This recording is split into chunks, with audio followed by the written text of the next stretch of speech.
মেহেরপুরে ফুলকপি, বাঁধাকপি, শিম, মূলাসহ সরবরাহ বেড়েছে শীতকালীন সব ধরনের সবজির, যার ফলে দাম একেবারেই সস্তা। 200 টাকায় মিলছে ব্যাগ ভর্তি বাজার। মেহেরপুর বড় বাজার থেকে সবজির দরদাম জানাতে যুক্ত হচ্ছে সহকর্মী মুজাহিদ আল মুন্না। মুন্না, জানাবেন যে মেহেরপুরের বাজারে কোন সবজি কত দামে বিক্রি হচ্ছে? সানি, আপনাকে প্রথমে জানিয়ে রাখি, মেহেরপুর কিন্তু সবজি উৎপাদনের জন্য বিখ্যাত। মেহেরপুরে সারা বছরই নানান ধরনের সবজি উৎপাদন হয়ে থাকে। বিশেষ করে এই যে শীতকালীন যে মৌসুম আসছে, এই সময় কিন্তু সবচাইতে বেশি সবজি মেহেরপুর উৎপাদন হয়।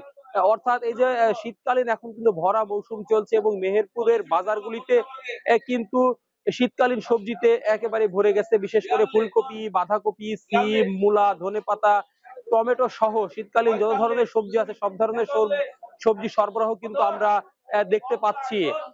তবে শীতকালীন সবজির সরবরাহ বেড়ে যাওয়ায় দাম কিন্তু একেবারেই সস্তা বা সাধারণ মানুষের নাগালের মধ্যে চলে এসেছে। আমি যদি আজকের কথা বলি, আজকের বাজারে মেহেরপুরে প্রতি কেজি বেগুন বিক্রি হচ্ছে 35 থেকে 40 টাকা, যেটি গত কয়েক সপ্তাহ আগেও কিন্তু প্রায় 100 টাকা করে বিক্রি হচ্ছিল। এছাড়া ফুলকপি বিক্রি হচ্ছে 50 থেকে 55 টাকা, পাতাকপি 40 থেকে 45 টাকা, প্রতি কেজি সিম বিক্রি হচ্ছে 40 থেকে 45 টাকা, প্রতি কেজি টমেটো বিক্রি হচ্ছে 100 টাকা, প্রতি কেজি ধনে পাতা বিক্রি হচ্ছে 120 টাকা। এরকম প্রতিটা সবজি, শীতকালীন যেসব সবজি, মূলা বিক্রি হচ্ছে 30 থেকে 35 টাকা। অর্থাৎ সব ধরনের সবজি কিন্তু নাগালের মধ্যে। এছাড়াও আপনার আরো যে সমস্ত সবজি মেহেরপুরে আমরা দেখছি, প্রতি পিস লাউ বিক্রি হচ্ছে 30 থেকে 35 টাকা, প্রতি কেজি মিষ্টি কুমড়া বিক্রি হচ্ছে 30 টাকা, প্রতি পিস চাল কুমড়ো বিক্রি হচ্ছে 40 টাকা করে। অর্থাৎ সব ধরনের সবজির দামই কিন্তু একেবারে সাধারণ মানুষের ক্রয় ক্ষমতার মধ্যে রয়েছে।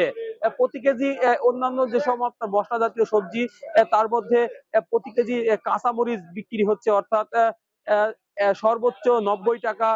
পেঁয়াজের দাম কিছুটা বেশি, গত সপ্তাহে চাইতে গত সপ্তাহে মেহেরপুরে প্রতি কেজি পেঁয়াজ বিক্রি হয়েছে 70 টাকা, যেটি আজকে বিক্রি হচ্ছে 85 থেকে 90 টাকা। আমি কয়েকজন ব্যবসায়ীর সাথে কথা বলেছি, তারা আমাকে জানিয়েছেন শীতকালীন সবজি সরবরাহ বেশি থাকায় দাম নিম্নমুখী, এবং এই সরবরাহটা কিন্তু আরো এক আধ সপ্তাহের ভিতরে আরো বেড়ে গেলে দাম কিন্তু আরো কমে যাবে বলে তারা ধারণা করছে।